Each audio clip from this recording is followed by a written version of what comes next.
کیا جس چیز کی انسان آرزو کرتا ہے وہ اسے ضرور ملتی ہے؟ سو آخرت اور دنیا تو اللہ ہی کے ہاتھ میں ہے، اور آسمانوں میں بہت سے فرشتے ہیں جن کی سفارش کچھ بھی فائدہ نہیں دیتی مگر اس وقت کہ اللہ جس کے لیے چاہے اجازت بخشے اور سفارش پسند بھی کرے۔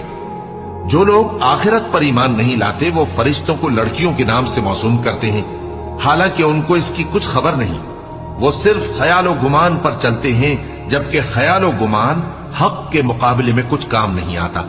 تو جو ہماری یاد سے روگردانی کرے اور صرف دنیا ہی کی زندگی کا خواہاں ہو، اس سے تم بھی منہ پھیر لو۔ ان کے علم کی یہی انتہا ہے۔ تمہارا پروردگار اس کو بھی خوب جانتا ہے جو اس کے رستے سے بھٹک گیا، اور اس سے بھی خوب واقف ہے جو رستے پر چلا۔ اور جو کچھ آسمانوں میں ہے اور جو کچھ زمین میں ہے سب اللہ ہی کا ہے، اور اس نے خلقت کو اس لیے پیدا کیا ہے کہ جن لوگوں نے برے کام کیے ان کو ان کے اعمال کا بدلہ دے۔